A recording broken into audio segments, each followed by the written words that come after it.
कर लेते हैं, है ओके ना। सर, जैसे स्टार्ट कि, कीजिए। है ना, जैसे कि हम इकोनॉमिक्स को रमेश सिंह से करते हुए ही आ रहे हैं लगभग 6-7 सेशन हो गए, चैप्टर 1 और 2 कंप्लीट करा, लेकिन डायरेक्टली हम फिर चैप्टर 7 पे आए, क्योंकि इकोनॉमिक्स में लिंक बनाना बहुत ज्यादा जरूरी है। विदाउट लिंकेज तो बीच के चैप्टर स्किप इसलिए करें कि उनको बाद में कर लेंगे, ऐसा नहीं है कि वो जरूरी नहीं है, वो भी जरूरी हैं, लेकिन ये है कि थोड़ा सा उनको हम बाद में, इन द सेंस कि पहले जो जो लिंक बनाने में दिक्कत होती है, जस्ट लाइक जैसे इन्फ्लेशन, इन्फ्लेशन के बाद मॉनेटरी पॉलिसी, ये सब पढ़ना जरूरी हो जाता है, क्योंकि इन्फ्लेशन के ही बेसिस पे हम काफी अच्छे से, कि अगर रेपो रेट बढ़ रहा है तो क्यों बढ़ रहा है, तो अगर हमने इन्फ्लेशन पढ़ा है काफी अच्छे से, तो हमारे दिमाग में एक कनेक्शन बैठ जाता है कि इसलिए अच्छा सरकार ने या आरबीआई ने ये स्टेप लिया। अब हम डायरेक्टली एकदम से, मैं ये नहीं कह रहा कि गलत है एकदम से आप मॉनेटरी पॉलिसी पढ़ पढ़ लेंगे, तो अगर पढ़ेंगे ना तो फिर एकदम फिर दिमाग में हर बार ये चीज आएगी कि यार अभी मतलब एक लिंक नहीं बैठ पाएगा, एक जो सिंक है ना वो नहीं बैठ पाता है। ऐसा नहीं है कि आप नहीं पढ़ सकते, पढ़ते हैं चैप्टर वाइज, जैसे उसमें 7 दे रखा है तो उसके बाद 12 दे रखा है ना। तो बेसिकली हम एक लिंक बैठाने की ही कोशिश करते हैं। तो ठीक है, आज स्टार्ट करते हैं चैप्टर 12, बैंकिंग इन इंडिया से, है ना। इन्फ्लेशन तो हमारा कल खत्म हो गया था, उसका स्टार्ट का अगर रमेश सिंह को फॉलो करना चाहे कोई तो उसको फॉलो कर सकता है, क्योंकि टॉपिक वाइज हम रमेश सिंह को ही फॉलो कर रहे हैं, ऐसा नहीं है कि कोई और ये सब, है ना। अगर जिसने नहीं पढ़ी है वो फर्स्ट टाइम पढ़ा है तो वहां से भी डेली पढ़ सकते हैं। तो ठीक है, हम पढ़ लेते हैं। तो स्टार्ट करने से पहले एक चीज हम देखते हैं। देखो, बैंकिंग का जहां भी नाम आता है तो ऐसा तो नहीं है कि हम आरबीआई का जिक्र ना करें, है ना। रिजर्व बैंक ऑफ इंडिया, है ना, इसका हम जिक्र ना करें ऐसा तो नहीं हो सकता है। तो सबसे पहले आरबीआई से स्टार्ट कर लेते हैं, फिर धीरे धीरे रेपो रेट या रिवर्स इन सब पे आते हैं। अब रिजर्व बैंक ऑफ इंडिया है, चलो ठीक है, एक मतलब इतना समझ में आता है अगर किसी को कुछ नहीं पता है, सिंपल कि हाँ यार, कोई एक किसी भी एक देश की एक सेंट्रल, मतलब एक तरीके से एक जैसा होता है ना, जैसे हमारे केंद्र में एक सरकार है तो हमारे देश का प्रधानमंत्री होता है, यानी कि this is the highest authority की जो कि लेजिस्लेचर में कानून बनाएगी, ये सब करेंगे पार्लियामेंट में, मतलब एक तरीके से हम मानते हैं कि हाँ वो लेजिस्लेटिव की काफी अच्छे से मतलब supreme body in the sense. अगर हम जुडिशरी की बात करते हैं तो हम जानते हैं कि सुप्रीम कोर्ट के अलावा हम कहीं अप्रोच नहीं हो सकते हैं, इन द सेंस कि वो हमारी लास्ट मतलब एक अथॉरिटी है, कि पहले अगर हम डिस्ट्रिक्ट कोर्ट जाते हैं तो हाई कोर्ट चले जाएंगे, लेकिन फिर बाद में सुप्रीम कोर्ट के अलावा आप कहाँ जाएंगे, इन द सेंस, है ना। उसका फैसला आपको मान्य होगा, वो अलग बात है, आप उसमें तमाम पेटिशन वगैरह डालें, लेकिन हाँ हाईएस्ट अथॉरिटी तो जुडिशरी में वही है, वही डिसाइड करती है ना, एक तरीके से कि हाँ कैसे कैसे क्या होगा क्या नहीं। अगर कोई केस डिस्ट्रिक्ट कोर्ट में अच्छे से नहीं फैसला आया है तो वो पेटिशन दायर करता है हाई कोर्ट में, फिर सुप्रीम कोर्ट में, एट द एंड फैसला उसका आता है। तो यानी कि वो अगर कुछ उसने फैसला दिया है तो जो नीचे कोर्ट्स होते हैं, जस्ट लाइक जैसा हाई कोर्ट वगैरह या डिस्ट्रिक्ट कोर्ट, वो भी उसका मतलब इन द सेंस रेफरेंस देते हैं। अगर बेसिक स्ट्रक्चर का फैसला किसने दिया है, सुप्रीम कोर्ट ने, तो वो सेम हाई कोर्ट भी उसका रेफरेंस देके चीजों को करेगा, डिस्ट्रिक्ट कोर्ट भी, है ना। तो ऐसा तो नहीं है कि उसके फैसले का उल्लंघन करेगा ये सब। तो same reserve bank of India, जितनी भी हमारे यहाँ बैंकिंग है, जस्ट लाइक चाहे आपकी क्या नाम है, एसबीआई हो, पंजाब नेशनल बैंक हो, आईसीआई हो, एचडीएफसी हो, यस बैंक हो, कोई सी भी बैंक हो, तो उनको रेगुलेट करने के लिए कोई एक बॉडी तो चाहिए होती है भाई। मतलब अगर सब कोई अपनी मनचाही करेगा तो कैसे चलेगा, उनके ऊपर कोई एक मतलब अथॉरिटी तो होनी चाहिए ना जो उन सबको रेगुलेट करे, है ना। विदाउट रेगुलेटिंग तो जो मन चाहे वो सब करेंगे। जस्ट लाइक अगर आपने देखा होगा अभी कि कंपटीशन कमीशन ऑफ इंडिया नाम से सुना होगा, वो क्या करता है, एक कंपटीशन मतलब इन द सेंस कि जो प्लेयर्स हैं उनको आपस में, इन द सेंस कि दूसरा जो एक बड़ा प्लेयर है वो छोटे प्लेयर को ना खा पाए, एक तरीके से इन द सेंस कि वो उसको ग्रोथ ना हो, मतलब उसकी ग्रोथ में कोई दिक्कतें कर रहा है, तो कंपटीशन कमीशन ऑफ इंडिया है कि भाई अगर कल को कोई बड़ा प्लेयर है, वो कोई मोबाइल फोन बना रहा है और छोटा प्लेयर बनाने लगे, तो बड़ा प्लेयर तो उसको फ्री में भी दे देगा, लेकिन छोटा प्लेयर यार कैसे कर पाएगा उस चीजों को मैनेज, तो उन सब चीजों के लिए भी चीजें हैं। तो अगर हर एक बैंक अपनी एक अलग अलग रेगुलेशन बना के चलने लगे, है ना, कि यार कि मैं अलग हूँ, मतलब इन द सेंस कि एचडीएफसी की कुछ और रेगुलेशन, ये सब तो नहीं चल पाएगा, एक सिंक्रोनाइजेशन नहीं बैठेगा आपस में। तो आरबीआई वही एक अथॉरिटी है जो कि इन सब चीजों को देखती है, है ना। अभी हम देखेंगे वो आरबीआई के फंक्शन वगैरह कैसे कैसे होते हैं, लेकिन हाँ सिंपल वे में आप ऐसे समझ सकते हैं, जो कि रूल्स एंड रेगुलेशन, या किसी बैंक को बैंक करार देना है या किसी बैंक को बैंक करार नहीं देना है, वो सारी चीजें रेगुलेशन उसके अंदर है। अब इसके अंदर कुछ मैं एक ओवरव्यू दे रहा हूँ आरबीआई का, लेकिन आरबीआई के बारे में डिटेल्ड सेक्शन हम देखेंगे। मैं एक ओवरव्यू इन द सेंस अभी दे रहा हूँ। तो अब क्या होता है आरबीआई इन द सेंस, अगर कोई बैंक है तो हम बोलते हैं ना, दो तरीके के बैंक होते हैं, एक शेड्यूल बैंक होती है, एक नॉन शेड्यूल बैंक होती है, एनबीएफसीज होती हैं तमाम। अब बैंक किसको दर्जा देती है बैंक का, जस्ट लाइक जैसे मैं पीएनबी की बात करूं या एचडीएफसी की बात करूं, तो ये शेड्यूल बैंक है। मैं शेड्यूल बैंक इनको क्यों बोल रहा हूँ, क्योंकि आरबीआई का जो एक्ट है उसके अंदर जो शेड्यूल है, वो उसके अंदर के जितना भी क्राइटेरिया है वो उसको फॉलो अप करता है। बैंक ने उसको, आरबीआई ने उसको शेड्यूल बैंक का दर्जा दे रखा है, कि हाँ आप एक शेड्यूल बैंक हो। जस्ट लाइक अगर पेटीएम पेमेंट बैंक की बात करें तो उसको अभी रिसेंटली शेड्यूल बैंक वगैरह का दर्जा दिया था। तो शेड्यूल बैंक का दर्जा देने से क्या हो जाता है कि आप एक तरीके से आप मतलब इसके बारे में डिटेल देख लेंगे, लेकिन जस्ट लाइक मैं अगर सिंपल में बताऊं तो आप क्रेडिट कार्ड इशू कर सकते हैं, डेबिट कार्ड इशू करेंगे, ये सब मतलब एक आपको अथॉरिटी मिल जाती है इन सब चीजों को करने की, है ना। तो सिंपल बैंक, सिंपल वे में ये है। आरबीआई का सिंपल काम ये नहीं, मतलब सिर्फ ये काम ही नहीं है कि वो इन सब के लिए रूल्स एंड रेगुलेशन बनाए या कुछ इस तरीके से करे, उसके अदर्स भी फंक्शन होते हैं। यार आप खुद सोचो, आरबीआई का पैसे का लेन देन है, हमारे यहाँ इन्फ्लेशन आता है मार्केट में, इन्फ्लेशन जब आता है मार्केट में, तो यार उस चीजों को भी कैसे टैकल करा जाए, मतलब इन द सेंस पैसे की ही चीजों को तो रेगुलेट करके हम एक इन्फ्लेशन को कम कर सकते हैं ना।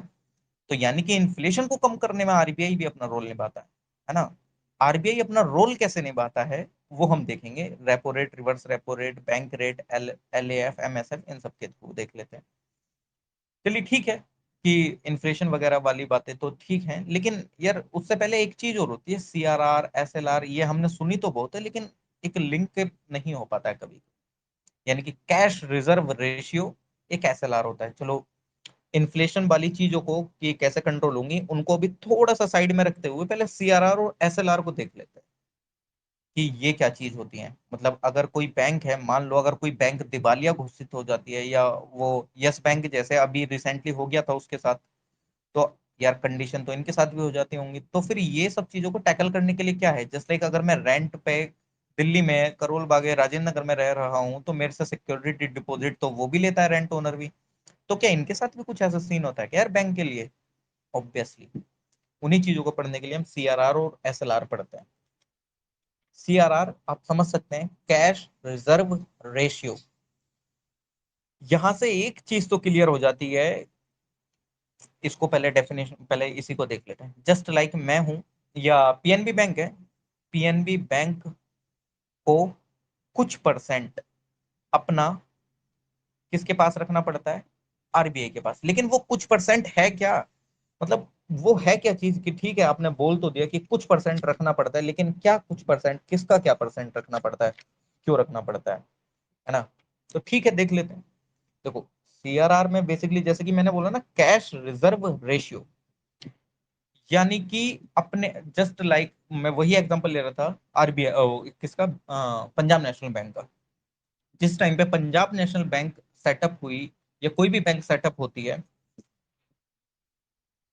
मैंने उसको अथॉरिटी दे दी है, आरबीआई ने अथॉरिटी दे दी है कि आप बैंकिंग रेगुलेशन कर सकते हैं मार्केट में। लेकिन कल को वो बैंक पैसा लेके चली जाए और वो इस काबिल ना रहे कि वो दिवालिया घोषित हो जाए, मतलब वो पर्सन से पैसा लेने के बाद वो कुछ ऐसी गतिविधियों में इंडल्ज हो जाए जिसकी वजह से उसको लोगों का पैसा देने में दिक्कतें आने लगे, तो यार वहां तो पर्सन का ट्रस्ट ब्रेक हो रहा है ना। अब वहां जब ट्रस्ट ब्रेक हो रहा है तो यार वो तो दिक्कत वाली बात है। हमारे प्रधानमंत्री जी का या किसी का भी एक वो रहता है कि हाँ फाइनेंशियल इंक्लूजन करना है हमको, प्रधानमंत्री जनधन के थ्रू हमको अकाउंट खोलने हैं। लेकिन जब इस तरीके की गतिविधि इकोनॉमी में होगी तो कौन ऐसा पर्सन होगा जो अकाउंट खुलाना चाहेगा। यार मेरी मेहनत की कमाई है, अगर कल को मैं बैंक में जमा करता हूँ और बैंक उस पैसे को कहीं और मतलब इधर उधर खर्च कर देती है, और वो पैसा मैं, मतलब मेरा पैसा बैंक के पास सिक्योर ही नहीं है, तो मैं क्यों रखूंगा उसके पास, मैं नहीं रखना चाहूंगा। तो जो फाइनेंशियल इंक्लूजन वाला जो सपना होगा गवर्नमेंट का, वो तो रह जाएगा ऐसा, है ना। और सिंपल यही बात नहीं है, ड्रॉबैक ये नहीं है कि फाइनेंशियल इंक्लूजन नहीं होगा, हमारी इकोनॉमी भी डाउन हो जाएगी, इकोनॉमी भी डाउन हो जाएगी। अब देख लेते हैं कैसे। तो सीआरआर क्या रखना पड़ता है, मतलब बैंक को अपना जस्ट लाइक जैसे 4% डिसाइडेड है अभी का कि 4% आपको हमारे मतलब इन द सेंस की कैश की मतलब जो कैश रिजर्व रेशियो वो डायरेक्टली फॉर्म फुल फॉर्म ही बता रही है कि आपको सिंपल कैश में ही रखना होता है ना।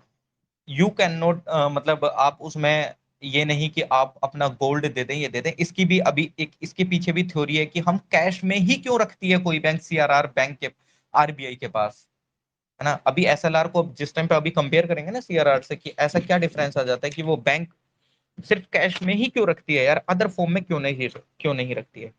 तो यानी कि कुछ परसेंट जो बैंक हैं उसको आरबीआई के पास अपना रखना पड़ता है। वो जो कुछ परसेंट है आज के समय में 4% है। अब 4% तो है, चलिए ठीक है। ये पहले चलता था, मतलब पहले 1% भी था, वो डिसाइडिंग मतलब होता रहता है, लेकिन 2018 से अभी तक 4% ही है। वो हम धीरे धीरे मतलब डिसाइडिंग होता रहता है कि कितना है कितना नहीं है, उसके भी फैक्टर्स हैं कि किन बेसिस पे डिपेंड होता है ना। 4% उन्होंने डिसाइड कर रखा है कि भाई अगर आप बैंक खोलेंगे तो 4% आपको पैसा हमारे पास रखना होगा, जितना भी इन द सेंस आपका टोटल वो होता होगा, मतलब इन द सेंस की जस्ट लाइक जैसे 100 करोड़ रुपए बैंक का एक तरीके से टर्नओवर, इन द सेंस ये सारी चीजें हो रही हैं तो उसका वो आपको 4% रखना होगा। सिंपल, कोई दिक्कत नहीं है, मैं समझ जाता हूँ। इस चीज को मैं कंपेयर करता हूँ एसएलआर यार। जब हम एसएलआर पढ़ते हैं तो one of the same thing वो भी होती है कि एसएलआर स्टैट्यूटरी लिक्विडिटी रेशियो। अब हिंदी में इसका एग्जैक्ट क्या बोलते हैं वो मेरे को नहीं पता, लेकिन एसएलआर स्टैट्यूटरी लिक्विडिटी रेशियो है ना, इसको इंग्लिश में बोलते हैं। SLR is one of the same thing जैसे सीआरआर होता है, लेकिन क्या डिफरेंस होता है देखो। सबसे पहला बेसिक डिफरेंस तो ये है कि सीआरआर आपको आरबीआई के पास रखना होता है कितना, 4%। एसएलआर वो पैसा है जो कि बैंक को अपने पास खुद रखना होता है, मतलब ऐसा नहीं कि उसको आरबीआई के पास डिपॉजिट करना है। वो पैसा बैंक को अपने पास ही रखना होता है। इन केस अगर कोई दिवालियापन जैसी कोई भी दिक्कतें आ जाती हैं तो वो बैंक एसएलआर को लिक्विडिफाई करके उनका यूज मतलब जो पर्सन हैं जिनका पैसा उनके पास है वो उनको रिटर्न कर सकें थोड़ा सा, है ना। अभी एक और चीज इसमें लगा जाती है, एक प्रॉम्प्ट करेक्टिव मेजर। वो अलग बात है कि जिस टाइम पे जब एसएलआर ये सारी चीजें भी खत्म हो जाती हैं, उन लोगों का पैसा नहीं दिया जाता है तो आरबीआई अपने अंडर में ले लेती है उसको, वो भी अभी देखेंगे। लेकिन ना धीरे धीरे लिंक करने की कोशिश करेंगे, सिंक्रो। जब तक लिंक नहीं होगा तब तक कुछ नहीं होगा। सिंपल मैं बता दे रहा हूँ क्योंकि ये इकोनॉमिक्स बड़ी खतरनाक चीज है इस चीज के लिए। तो एसएलआर में क्या होता है कि एसएलआर के अंदर बैंक को अपने पास ही पैसा रखना पड़ता है, कितने परसेंट। अभी का जो हम देखते हैं तो वो 18% चलता है ना, 18% के आसपास वो भी चल रहा है, तो वो 18% बैंक अपने पास रखती है। अच्छा चलो ठीक है, आपने बोल दिया कि बैंक 18% पैसा अपने पास रखती है कि अगर कोई इन फ्यूचर ऐसा कोई इशू आ जाता है बैंक के पास तो वो उसको यूज करके लोगों को वो पैसा दे सके। चलो ठीक है, मैं मान लेता हूँ इस बात को। लेकिन क्या एसएलआर में भी सिर्फ कैश की ही फॉर्म में रखा जाता है पैसा? नहीं, एसएलआर में आप कैश की फॉर्म के अलावा भी बैंक के पास मतलब अपने पास पैसा रखते हैं। गोल्ड की फॉर्म में भी रख सकते हैं आप पैसा अपने पास, गवर्नमेंट सिक्योरिटीज की फॉर्म में भी रख सकते हैं। यार ये क्या बोल रहे हो, गवर्नमेंट सिक्योरिटीज की फॉर्म में कुछ नहीं। आप क्या करोगे, आपको जस्ट लाइक जैसे आपको 10,000 रुपए पूरे करने हैं तो मैं 10,000 कैश में ना रख के मैंने 2,000 रुपए का गोल्ड ले लिया। अब 4,000 रुपए मैंने गवर्नमेंट की सिक्योरिटीज खरीद ली और अपने पास रख ली, क्योंकि गवर्नमेंट की सिक्योरिटीज पे मैं भरोसा रख सकता हूँ कि हाँ वो कल को मेरे को पैसा दे देंगी। तो 4,000 मैंने वहां से यानी कि 6,000 और 4,000 रुपए की मैंने ट्रेजरी बिल खरीद लिए। तो यानी कि गवर्नमेंट से जब मैंने खरीदा तो मेरे को भरोसा है कि गवर्नमेंट मेरे को रिटर्न करेगी। तो इसलिए गवर्नमेंट सिक्योरिटीज की फॉर्म में भी रखा जा सकता है, ट्रेजरी बिल की फॉर्म में भी रखा जा सकता है, वो 18% पैसा गोल्ड की फॉर्म में भी रखा जाता है। अच्छा चलो ठीक है यार, आपने ये रख दिया। तो ये जो बीच में जो ये शब्द आया है एसएलआर के बीच में, statutory liquidity, what is the meaning of liquidity, मतलब ठीक है। तो ये जो लिक्विडिटी है ना वो इस चीज को ही डिफाइन कर रही है, क्या, कि आप अपने पास वो पैसा रख सकते हो, वो उस फॉर्म में पैसा रख सकते हैं जिस फॉर्म में आप मार्केट में एकदम से ही उसको पैसे में कन्वर्ट कर लो। मतलब समझ नहीं आई यार चीज। अच्छा चलो ठीक है, अगर सोना मेरे पास रखा है तो मैं अगर मार्केट में उसको अभी लेके जाता हूं तो मैं उसके जो जस्ट लाइक ज्वेलर्स है, उसको मैं पैसे ले सकता हूँ ना आराम से। मेरा सोना तो ऐसा नहीं है कि वो खराब है, मैंने अपना अगर सोने में पैसा इन्वेस्ट कर रखा है, गोल्ड में पैसा इन्वेस्ट कर रखा है, तो मैं अभी ज्वेलर के पास जाता हूँ, अपना गोल्ड को गिरवी रखता हूँ, उससे पैसे ले लेता हूँ। This is called liquidity. यानी कि वो अमाउंट जिसको आप मार्केट में एकदम से ही उसके पैसे बना पाए, मतलब एकदम से ही आप उसको पैसे में कन्वर्ट कर पाए, तो दिस इज कॉल्ड लिक्विडिटी, कि आप उसको कैश की फॉर्म में करा सकते हैं कन्वर्ट इन द सेंस। तो जो लिक्विडिटी है ना, वो इसी चीज को दर्शाता है कि आप उन चीज को अपने पास रख सकते हैं जो कि मार्केट में एकदम से लिक्विडिफाई हो जाए। तो गोल्ड, गोल्ड को मैं कर सकता हूँ गवर्नमेंट बॉन्ड बेच के। मैं अगर बॉन्ड का पैसा मेरे को गवर्नमेंट भी नहीं दे रही है, मैं किसी थर्ड पार्टी को वो बॉन्ड बेच दूंगा, क्योंकि भाई वो गवर्नमेंट का बॉन्ड बॉन्ड है, उस पर कोई भी रिलाई कर सकता है। ट्रेजरी बिल, सरकार का बिल है, उसको अगर मैं तीसरी पार्टी को बेच देता हूँ ना, तब भी मैं पैसे ले लूंगा। तो स्टैच्यूटरी लिक्विडिटी रेशियो में आप गोल्ड में भी पैसा रख सकते हैं, गवर्नमेंट सिक्योरिटीज में भी रख सकते हैं, ट्रेजरी बिल में भी रख सकते हैं, लेकिन वो जो 18% पैसा है, बैंक को अपने बैंक के पास ही रखना होता है, मतलब अपने पास ही। मतलब सबसे पहले अगर दिक्कत आती है तो मैं एसएलआर को यूज करके मैं उस दिक्कत को टैकल कर लूंगा, है ना। कि अगर मेरे पास कोई दिक्कत आएगी तो मैं उस पैसे का यूज करके उसको टैकल कर लूंगा। सिंपल इज दैट, है ना। तो आई होप कि सीआरआर और एसएलआर का बेसिक फंडा समझ आया होगा। कुछ नहीं है, बैंक को अगर इन फ्यूचर कोई दिक्कत आती है तो आरबीआई के पास सबसे पहली बात, बैंक को कुछ पैसा रखना पड़ता है, कैश की फॉर्म में ही रखना होता है वो। सीआरआर में 4%, एसएलआर की फॉर्म में अपने पास बैंक को रखना होता है पैसा, कितने परसेंट, 18%, है ना। तो सिंपल आपको ये चीज समझ आई होगी। अगर आपको ये चीज क्लियर हुई है तो आगे की लिटरली बता रहा हूँ सारी चीजें एकदम क्लियर होंगी, कि बैंक रेट क्या हो जाता है, L F, MSF, repo rate, reverse repo rate, मतलब बहुत अच्छे से क्लियर हो जाएगी। आई होप कि ये चीज क्लियर होगी, नहीं भी क्लियर मैं दोबारा रिपीट कर दूंगा, है ना। बता सकते हैं अगर कोई भी, एनीवन। अगर नहीं है तो प्लीज मैं आगे बढ़ जाता हूँ, फिर आगे करते यस हैं सर, डिस्कस। यस सर, आगे बढ़िए, आगे कंटिन्यू करिए सर। आगे ठीक ठीक, ओके सर, थैंक यू। अब हाँ एक चीज आती सर, है। समझ आ हाँ, रही है, समझ कंटिन्यू। आ रहा है, ओके ओके, ठीक ठीक है मैम, थैंक यू। आगे बढ़ते हैं। आज वैसे काफी मतलब दो जो कंटिन्यू आ रहे थे, दो तीन वो आए नहीं अभी, कल शायद टाइम नहीं मिला होगा ये। चलो ठीक है, आगे बढ़ जाते हैं। रेपो रेट, यार रेपो रेट क्या मतलब, दो चीजों को लेके साथ में चलेंगे, repo rate, reverse repo rate. जब साथ में लेकर चलोगे बहुत अच्छे से क्लियर होगा। सेम कंसेप्ट एकदम। आप इन्फ्लेशन को ध्यान करो अभी, सिंपल। जैसे ही इन्फ्लेशन ध्यान आएगा, रिवर्स रेपो रेट की आप धूल उड़ा दोगे, और रेपो रेट की आप खुद बताओगे कि सरकार को ये करना ही चाहिए। सिंपल, मेरी एक बात समझना है इसमें, कि जस्ट लाइक जैसे ये इन्फ्लेशन है, इन्फ्लेशन अगर मार्केट में होता है, मार्केट में इन्फ्लेशन हो रहा है, महंगाई बढ़ रही है, पैसे की कीमत, मतलब अगर कोई प्रोडक्ट है उसके प्राइस बढ़ते हैं सिंपल मार्केट में। अगर कोई 10 रुपए की चॉकलेट है, वो 20 रुपए की चॉकलेट हो जाती है जिस टाइम पे इन्फ्लेशन आता है। सिंपल हम समझते हैं, जो कि हमने चैप्टर 7 में काफी अच्छे से समझा था, है ना, इन्फ्लेशन के बारे में पूरी डिटेल, बेसिक डिटेल। तो निकल के निष्कर्ष क्या आता है कि सप्लाई अगर कम हो जाती है और डिमांड, मतलब सप्लाई अगर कम हो जाती है, डिमांड उतनी ही रहती है, तो उसके प्राइस बढ़ जाते हैं। हमने दोनों सिनेरियो देखे थे, डिमांड अगर कम होती है, सप्लाई ज्यादा हो जाती है, दोनों सिनेरियो देखे थे।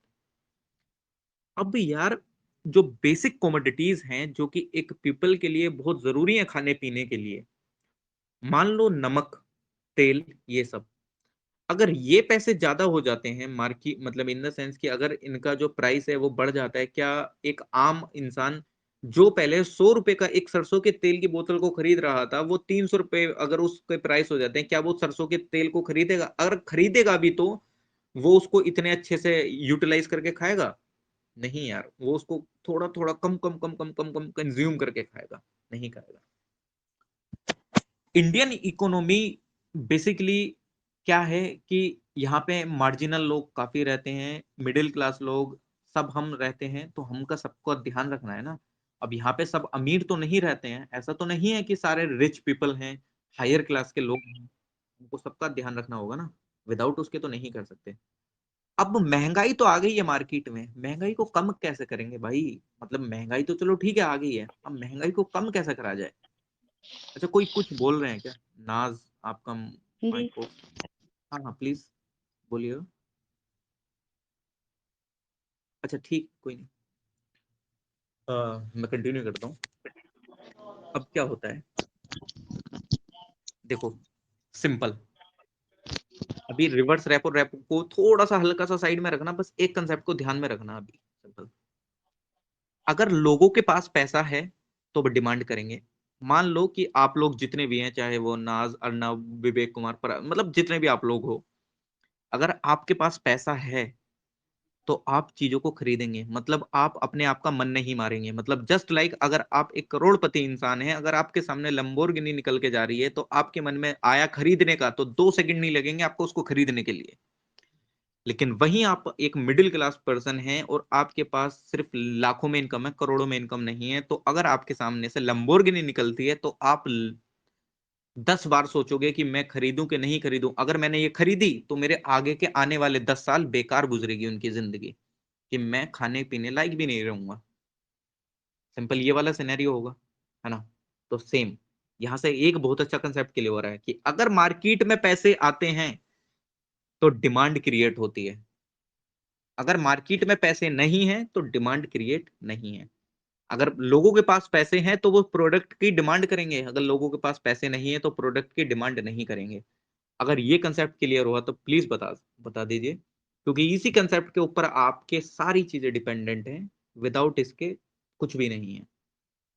कि अगर मार्केट में पैसे हैं तो लोगों में डिमांड होगी, अगर मार्केट में पैसे नहीं है तो लोग डिमांड ही नहीं करेंगे। सेम वही, मेरे पास पैसे हैं तो मैं आराम से शॉपिंग वगैरह करूंगा, अगर मेरे पास पैसे नहीं हैं तो मैं 2 बार 10 बार सोचूंगा उस चीज को खरीदने से पहले। सिंपल, ये मेरा लॉजिक था और इस लॉजिक को अब करते हैं। लॉजिक क्या है, यही एक पीछे का वो है कंसेप्ट।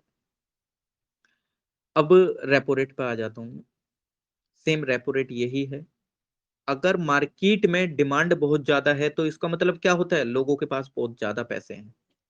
इन्फ्लेशन, यार देखो, चेन बना के चलना। अगर आप लोग काफी कंटिन्यू कर रहे हैं तो मैं एक चेन बनाना, और चेन बनाने के बाद आप, सच बता रहा हूँ, भूल नहीं पाओगे जल्दी से। तो खासकर चेन क्या बनाना आप,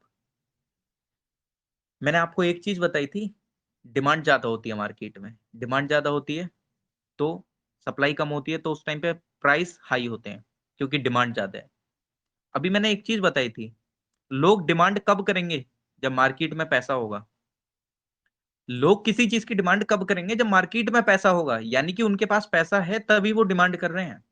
अगर उनके पास पैसा नहीं होता तो डिमांड नहीं करते। ये लिंक हुआ कि नहीं हुआ, इन्फ्लेशन का पैसे से लिंक हुआ कि नहीं हुआ, ये बताओ एक बार। हुआ। है ना, हुआ ना ऑब्वियसली। अगर मार्केट में डिमांड ज्यादा हाँ। है, सप्लाई कम है, तो प्रोडक्ट के प्राइस बढ़े हुए हैं। तो मार्केट में डिमांड ही क्यों है, मार्केट में डिमांड इसलिए है क्योंकि लोगों के पास पैसे हैं। अब मेरे को उस प्रोडक्ट के प्राइस को कम लेके आना है, तो यानी कि मुझे कुछ नहीं करना है, मुझे सिंपल लोग, जो मनी सप्लाई है मार्केट की उसको कम करना है। मतलब जो लोगों के पास ज्यादा पैसा है, ये सब है, मेरे को उसको कम करना है, तभी मैं उस प्रोडक्ट के प्राइस को कम लेकर आ पाऊंगा ना। जब डिमांड को मैं कम करूंगा तब प्रोडक्ट के प्राइस ऑटोमेटिकली डाउन आएंगे। अब आरबीआई इस चीज को करने के लिए क्या करती है, रेपो रेट। रेपो रेट से क्या इफेक्ट पड़ता है, देखो, अगर बैंक का रेट 10% चल रहा है कार लोन पे, तो मैं कार लेना प्रिफर करूंगा। लेकिन बैंक का रेट अगर 20% चल रहा है कार लोन पे, तो मैं कार लेना बिल्कुल भी पसंद नहीं करूंगा। मैं क्या सोचूंगा कि भाई मैं दीपावली का इंतजार करता हूं, तो उस टाइम पे बैंक अपने रेट को कम करती है, ये A to Z कुछ भी ऑफर आते हैं तो मेरे को वो सस्ती पड़ेगी, मैं इसी वजह से टाल देता हूँ। अब लोग डिमांड क्यों करेंगे, क्योंकि लोन के रेट कम है। लोन के रेट कम है तो लोगों में डिमांड होगी। क्यों, अगर लोन का रेट 5% है तो आप या मैं क्यों नहीं चाहेंगे गाड़ी खरीदना, अरे यार 5% है, ज्यादा थोड़ी देने पड़ रहे हैं। लेकिन वहीं पे मैं उस लोन को 20% कर देता हूं, तो ना आप चाहेंगे लेना ना मैं चाहूंगा लेना। कोई एक आध बंदा लेना चाहे वो अलग बात है, लेकिन ना आप लेना चाहेंगे ना मैं लेना चाहूंगा। मार्केट में पैसा जाता ही किसके थ्रू है, बैंक के थ्रू। बैंक के थ्रू कैसे, लोन के थ्रू। अगर कोई बंदा बिजनेस स्टार्ट करना चाह रहा है तो वो बैंक से लोन लेता है ना, लोन लेगा तभी तो बिजनेस चालू करेगा। अब बैंक क्या करती है, उसी जड़ को रोकने की कोशिश करती है, रोकने की इन द सेंस कि उसको थोड़ा सा कम करने की कोशिश करती है कि जिससे लोगों के पास अभी पैसा ना जाए, बाद में चला जाए, जिससे कि प्रोडक्ट के प्राइस कम आ जाए। तो बैंक क्या करती है, अपने रेपो रेट को बढ़ाती है। रेपो रेट वो रेट है जिस रेट पे आरबीआई बैंक से पैसा लेता है। रेपो रेट वो रेट है जिस रेट पे पैसा बैंक मतलब आरबीआई बैंक से पैसा लेता है। बैंक से पैसा क्यों ले रहा है, क्योंकि जिससे कि वो मनी सप्लाई को रोक पाए। अब आप दिमाग में एक क्वेश्चन ये तो आता है ना यार, आरबीआई सेंट्रल बैंक है, उसको पैसे की क्या जरूरत है यार, उसके पास तो कोई खाता भी नहीं खुलवाता है, उसके पास तो कोई करंट अकाउंट भी नहीं खुला हुआ है, उससे तो कोई लोन लेने भी नहीं जा रहा है, लोन तो नीचे वालों से लेते हैं, तो उसको पैसे की क्या जरूरत पड़ गई है। ध्यान रखना, आरबीआई को पैसे की जरूरत नहीं पड़ती है, आरबीआई पैसे को रेगुलेट करती है, आरबीआई मनी सप्लाई को कंट्रोल करती है, आरबीआई को पैसे की जरूरत नहीं पड़ती है। रेपो रेट में हम ये देखते हैं ना कि आरबीआई को, रेपो रेट वो रेट है जिस रेट पे आरबीआई बैंक से पैसा लेती है। नहीं, आरबीआई को कभी जिंदगी में पैसे की जरूरत नहीं पड़ेगी, आरबीआई सिंपल मनी को कंट्रोल करने के लिए पैसा लेती है ना। तो आरबीआई जिस रेट मान लो 3-4% के आसपास चलता है, अब आरबीआई ने पैसा बैंक से उधार पे लिया, तो अब बैंकों के पास पैसा बचा ही नहीं कि वो लोन पे दे पाए। जब उनके पास पैसा बचा ही नहीं लोन पे देने के लिए, तो वो अपना रेट हाई कर देते हैं। जब वो रेट हाई कर देते हैं तो लोग लोन की डिमांड नहीं करते हैं, लोग डिमांड नहीं करेंगे लोन की, तो वो जो प्रोडक्ट खरीदने वाले थे वो उस प्रोडक्ट को भी नहीं खरीदेंगे। जब किसी एक प्रोडक्ट की डिमांड कम हो जाती है और सप्लाई ज्यादा हो जाती है, तो उस प्रोडक्ट के प्राइस डाउन आ जाते हैं। अगर ये लिंक नहीं समझ आया तो मैं दोबारा बोल दूंगा, ये लिंक थोड़ा सा, मैंने बोला था ना चेन सिस्टम है, चेन के अनुसार समझ में आएगा। मैं दोबारा बोल दे रहा हूँ इस चीज को, सिंपल कनेक्ट करने की कोशिश करना और कुछ नहीं है। कनेक्ट हो गया, इकोनॉमी खत्म, ऐसा समझो। आरबीआई ने रेपो रेट पे, यानी कि रेपो रेट वो रेट है जिस रेट पे आरबीआई ने बैंक से पैसा लिया, आरबीआई ने जब पैसा ले लिया बैंकों से, बैंक के पास पैसा ही नहीं बचा देने के लिए, बैंक के पास पैसा ही नहीं बचा देने के लिए, तो जो लोग पैसे की डिमांड कर रहे थे बैंक से, अब वो डिमांड क्यों नहीं करेंगे, क्योंकि जब बैंक के पास पैसा ही नहीं बचा देने के लिए, तो वो अपना इंटरेस्ट रेट उसने बढ़ा दिया, उसने 5% की जगह 20% कर दिया। जब लोग लोन की डिमांड नहीं कर रहे हैं, तो अब क्या होगा, जो लोग फॉर्च्यूनर वगैरह खरीदने लेने वाले थे, अब उन्होंने अपना जो एक वो था मन, वो टाल दिया कि अब हम बाद में लेंगे क्योंकि बैंक से पैसा मिल नहीं रहा है, लोन हाई चल रहा है। उस प्रोडक्ट की डिमांड भी कम हो गई है मार्केट में, और उस प्रोडक्ट की सप्लाई ज्यादा हो गई है। जब उस प्रोडक्ट की डिमांड कम हो गई है और सप्लाई ज्यादा हो गई है, तो ऑटोमेटिकली प्राइस डाउन आएंगे। ये लिंक समझ आया कि नहीं आया यार, बहुत कोशिश करिए इसको वो करने की, सिंक करने की। अगर आया है तो ठीक है, अच्छी बात है, नत्तू बात। सर आ रहा है, आ रहा है ना? आ रहा है समझ। ओके। हाँ आ रहा है। हाँ, और बाकी लोग मनी मैम एसएस के जो भी A to Z, क्योंकि मैं ये बहुत सर कोशिश। समझ आ रहा हाँ, है। सर एक बार और कंटिन्यू कर दीजिए। एक बार और मैं रिपीट कर देता हूँ, हम्म, कोई नहीं।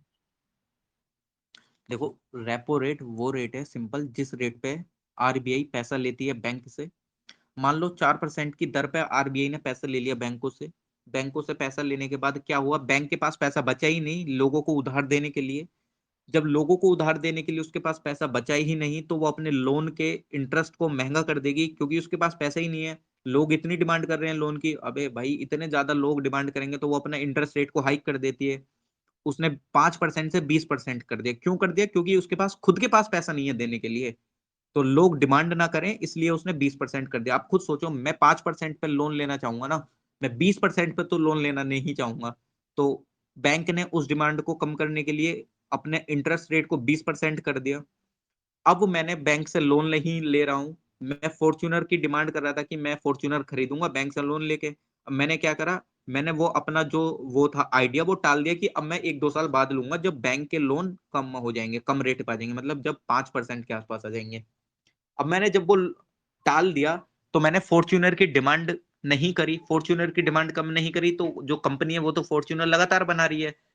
जिस और हमने ये कंसेप्ट पीछे देखा था इन्फ्लेशन में, कि जिस टाइम पे डिमांड कम हो और सप्लाई ज्यादा हो, तो ऑटोमेटिकली प्रोडक्ट के प्राइस डाउन आते हैं। तो आपने देखा ना किस तरीके से, अगर किसी भी प्रोडक्ट के प्राइस को डाउन करना हो तो क्या लूप चलता है, आरबीआई रेपो रेट लेके चलता है।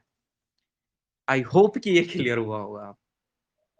सर जो आरबीआई है वो 3.35% ही लेती है, तो बैंक 20% कैसे इंक्रीज कर सकता है?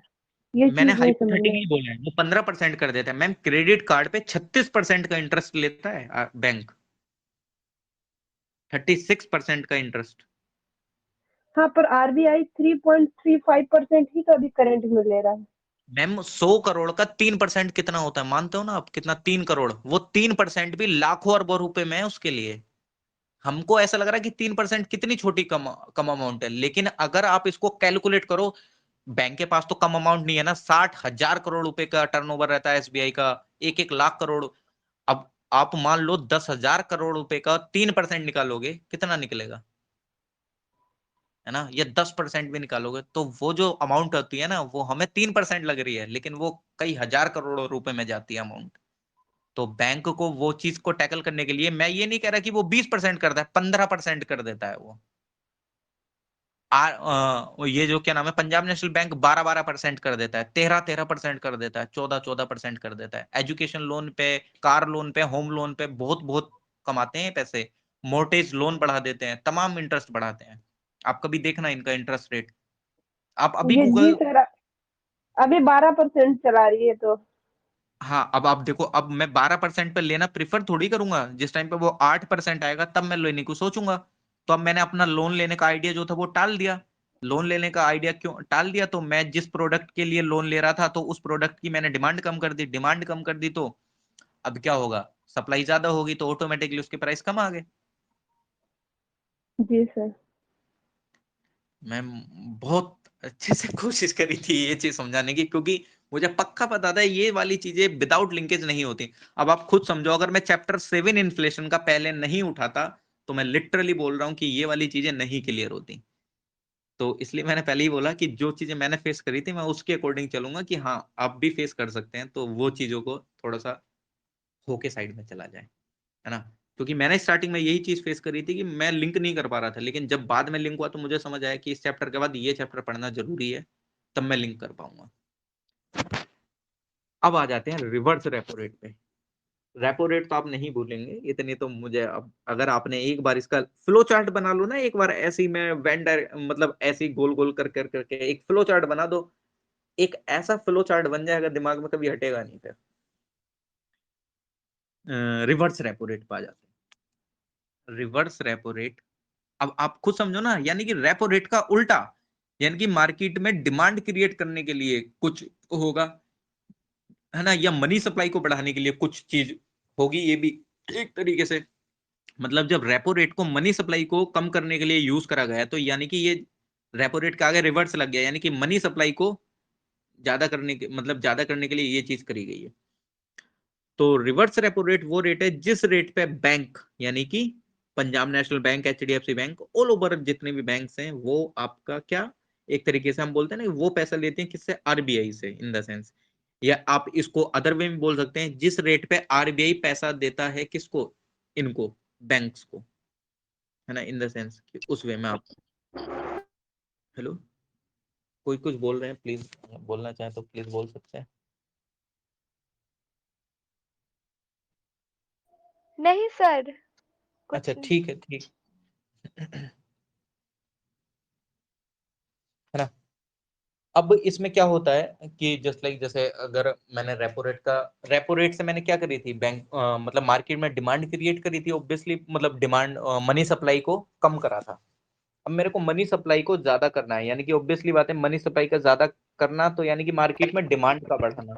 कोई कुछ बोल ये, अगर कुछ बोल रहे हैं तो प्लीज बोल सकते हैं। बार बार थोड़ा सा माइक इको कट जो जाता है मैम तो। बोल रही थी वो चली गई वापिस से।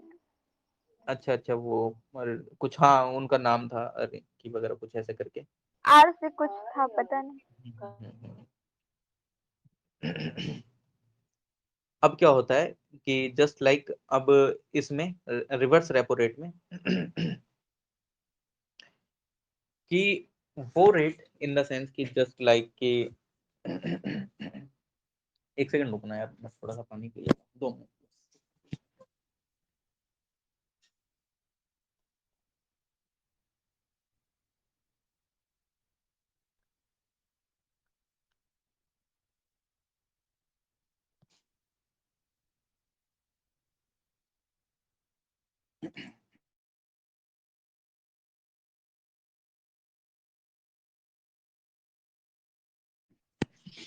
सॉरी, एक सेकंड मैं पानी पीने लग गया।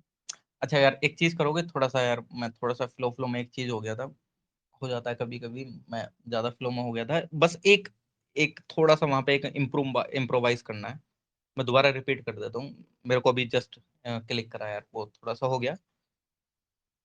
एक हल्का सा इम्प्रोवाइजेशन करना है और कुछ नहीं है, बाकी सारी चीजें सेम है, किस तरीके से डिमांड आती है, किस तरीके से क्या होती है, बस मतलब क्या करूं, मेरे मेरे दिमाग में रिवर्स रेपो रेट हो गया था, बट हाँ कोई नहीं। हल्का सा इम्प्रोवाइजेशन करना और कुछ नहीं है।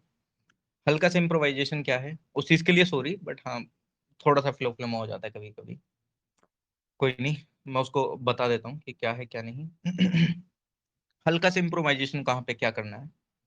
रेपो रेट से आगे का जो आपने सिनेरियो देखा था ना, कि किस तरीके से डिमांड वगैरह को करके मनी सप्लाई को ये सब कंट्रोल वगैरह करा जाता है, जिसकी वजह से डिमांड कम हो जाती है। तो रेपो रेट जो है ना, मतलब इन द सेंस, मैं वो रिवर्स रेपो रेट का हल्का सा सिनेरियो बोल गया था, उसको मैं थोड़ा सा इम्प्रोवाइज कर रहा हूँ, बस वही चीज मैं दोबारा रिपीट कर देता हूँ एक बार, उसके लिए सॉरी, बट हाँ कोई नहीं। रेपो रेट में क्या होता है ना, कि जो बैंक है ना, बैंक, अब मान लो कि जस्ट लाइक जैसे कि बैंक है यार, बैंकों को भी पैसे की जरूरत पड़ती है। अब जैसे हमको अगर पैसे की जरूरत पड़ी है तो मैं बैंक से लोन लूंगा। तो जो बैंक है ना, बैंक अपने शॉर्ट टर्म के लिए जो लोन लेती हैं आरबीआई से, तो वो रेपो रेट है। मैंने वो गलत बोल दिया था कि आरबीआई लोन लेती है किससे, इन द सेंस कि मतलब आरबीआई लोन लेती है बैंकों से नहीं। बैंकों को जब पैसे की जरूरत पड़ती है तो वो जो जिस रेट पे आरबीआई से पैसा लेती हैं वो रेट रेपो रेट है। बस इतना सा इम्प्रोवाइजेशन करना था, वरना आगे का सारा प्रोसेस पूरा सेम है। मतलब जिस रेट पे बैंक ने पैसा लिया आरबीआई से, वो क्या है, रेपो रेट है। अब मैं बता देता हूँ सिंपल, आगे का आगे की सारी चीजें सेम है, कुछ नहीं है, मैं दोबारा उस चीज को रिपीट कर देता हूँ, कोई दिक्कत नहीं है। जब आरबीआई बैंकों को पैसे देने से, मतलब पैसे देने के लिए, मतलब इन द सेंस कि वो पहले 1% पे लोन दे रहा था, लेकिन अब वो बैंकों को 4% पे, 3% पे लोन दे रहा है, तो ऑब्वियसली बात है यार, बैंक बहुत कम प्रीफर करेंगे लेना। अब बैंकों के पास जब पैसा नहीं था, इसलिए तो उन्होंने आरबीआई को अप्रोच करा ना पैसे के लिए। जब बैंकों के पास पैसा नहीं था तभी तो उसने आरबीआई को अप्रोच करा कि भाई हमको पैसा दे दो थोड़ा सा। लेकिन आरबीआई ने बोला कि अब मैं तुमको 1% पे नहीं, मैं तुमको 3% पे दूंगा। 3% पे क्यों दूंगा, क्योंकि मार्केट में इन्फ्लेशन चल रहा है। तो इसलिए उसने वो 3% पर लोन दिया। तो जब बैंकों के पास पैसा नहीं था और पहले वो 1% पर आरबीआई से लोन ले रहे थे, अब वो 3% पे ले रहे हैं, तो वो ऑब्वियसली बात है, वो अपना इंटरेस्ट रेट भी बढ़ाएंगे। क्योंकि पहले अगर वो 1% पे 10,000 करोड़ रुपए ले रहे थे, अब वो 3% पे 10,000 करोड़ ले रहे हैं, तो उनको ज्यादा पैसा देना पड़ेगा। तो बैंक के पास पैसे का थोड़ा सा शॉर्टेज रहेगा, लिमिटेड अमाउंट रहेगा, क्योंकि उनको आगे ज्यादा पैसा पे करना पड़ रहा है।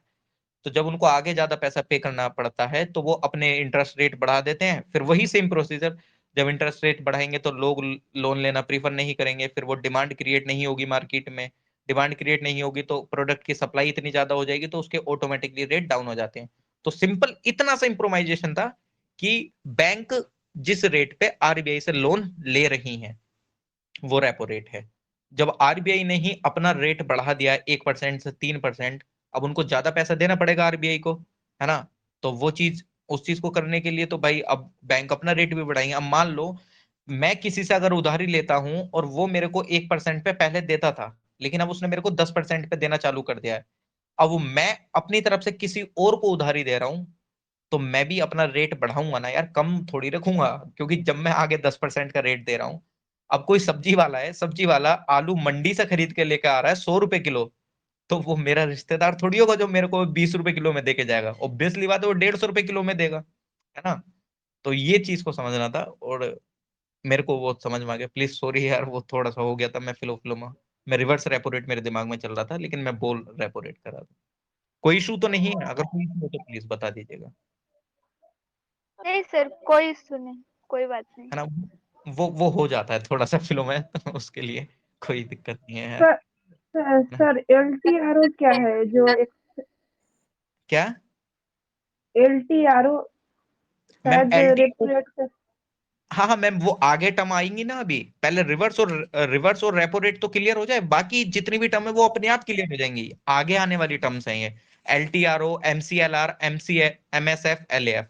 रिवर्स रेपो को जस्ट इसका उल्टा है, यानी कि पहले बैंक लोन ले रही थी किससे, आरबीआई से। अब आरबीआई क्या करता है, आरबीआई लोन लेता है किससे, बैंकों से। लेकिन यार दिमाग में एक क्वेश्चन फिर आना चाहिए, यार आरबीआई के पास कोई खाता नहीं खुलाता, आरबीआई से कोई लोन लेने नहीं जाता, आरबीआई का कोई डायरेक्ट कनेक्शन नहीं है लोगों से, वो क्यों पैसा ले रहा है?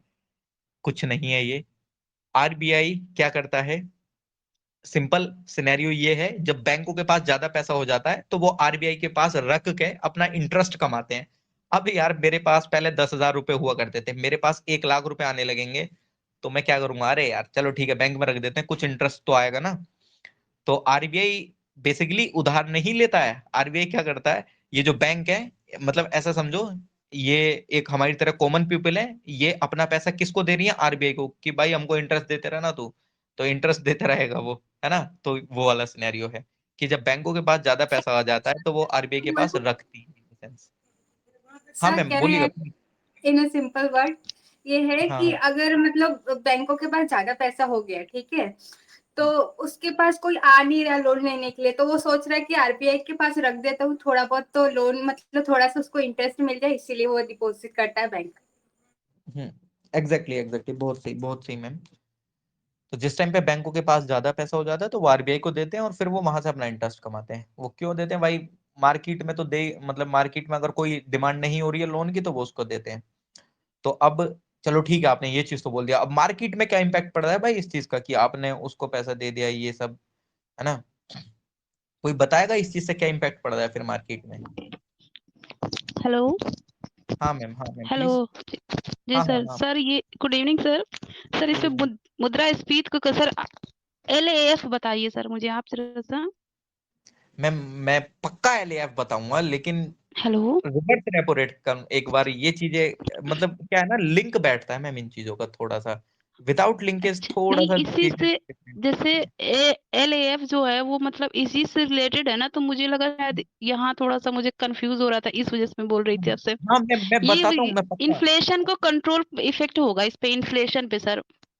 हम्म। हाँ क्या, हाँ मैं वही पूछ रहा हूँ, रिवर्स रेपो हाँ रेट जी। से क्या जी। इफेक्ट पड़ेगा मार्केट में, बताइएगा प्लीज। हाँ रिवर्स। हेलो। हाँ हाँ मैम प्लीज प्लीज बताइए प्लीज। हेलो, आवाज नहीं आ रही। हाँ आवाज आ रही है आपकी मेरे को, कोई इशू नहीं है, आप बताइए बताइए प्लीज बताइए।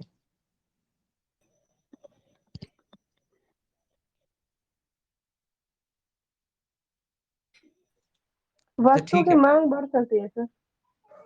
क्या मैम? मतलब कि चीजों की महंगाई आ सकती है। हम्म हम्म। और शायद जीडीपी भी कम होगा ऐसे तो, मतलब जो सब चीजें महंगी होगी तो जीडीपी भी कम होगा। नहीं देखिए, अब क्या होता है ना, अब अगर मेरे पास मान लो 10,000 रुपए, मैं एलएएफ भी कंफर्म, मतलब एलएएफ भी बताऊंगा, ये दोनों चीज इंटर रिलेटेड है, लेकिन रिवर्स रेपो रेट कर लेते हैं। एलएएफ कुछ नहीं है, गवर्नमेंट के द्वारा जो ये टूल था रिवर्स रेपो, उसको एलएएफ कहते थे 1996 के आसपास, लेकिन मैं डिटेल में क्लियर करूंगा एलएएफ भी, कोई दिक्कत नहीं है। रिवर्स रेपो रेट से जब कोई पैसा, मतलब इन द सेंस कि यार मेरे पास बहुत ज्यादा पैसा आ गया है, मान लो कि 1 करोड़ रुपए, 2 करोड़, 200 करोड़, ये सब, तो मैं लोगों को पैसा दूंगा, अरे भाई लेके जाओ कोई दिक्कत नहीं है। कितना रेट दे रहे थे पहले, 10%, अरे भाई 5% पे लेके जाओ कोई इशू नहीं है, बहुत पैसा है, अंधा पैसा है, लेके जाओ 2% पे, 3% पे, कोई नहीं। अब लोगों के पास पैसा आएगा तो क्या होता है मार्केट में, लोगों के पास पैसा आता है तभी तो डिमांड होती है ना मार्केट में। अब मार्केट में डिमांड को क्रिएट करने के लिए जिस टाइम पे अगर बैंक के पास ज्यादा पैसा है और वो उसका पहले इंटरेस्ट रेट चल रहा था, जिस टाइम पे उसके पास कम पैसा था, मान लो 12%, अब उसके पास बहुत ज्यादा पैसा है यार, मतलब उसको लोगों को देना, उसको भी तो पैसा कमाना है ना। कहाँ से पैसा कमाएगी, लोगों को लोन देके। लोगों को लोन देने के लोग कैसे अट्रैक्ट होंगे, जब वो इंटरेस्ट रेट को कम करेगी, जब उसके पास पैसा ज्यादा है और वो अपना इंटरेस्ट रेट को कम कर देगी तो लोग उससे लोन लेना आएंगे। लोन लेना आएंगे लोग, मार्केट में डिमांड क्रिएट होगी, डिमांड क्रिएट होगी, हमारा मैन्युफैक्चरिंग सेक्टर काफी अच्छे से ग्रो करेगा, मैन्युफैक्चरिंग सेक्टर ग्रो करेगा तो हमारी जीडीपी ग्रोथ बढ़ेगी। देखा कनेक्शन, समझ आया कुछ? अगर बैंक के पास कुछ पैसा ज्यादा है तो वो अपना इंटरेस्ट रेट को कम करेगी, लोग उससे लोन लेंगे, डिमांड होगी मार्केट में, डिमांड होगी मार्केट में, तो हमारा सप्लाई करनी पड़ेगी कंपनीज को, सप्लाई करेंगी कंपनीज को, तो यानी कि हमारा मैन्युफैक्चरिंग सेक्टर ग्रो करेगा, मैन्युफैक्चरिंग सेक्टर ग्रो करेगा तो हमारी जीडीपी बढ़ेगी। समझ आया ये लिंक कि मैं क्या बोलना चाह रहा था, समझ आया। है ना मैम?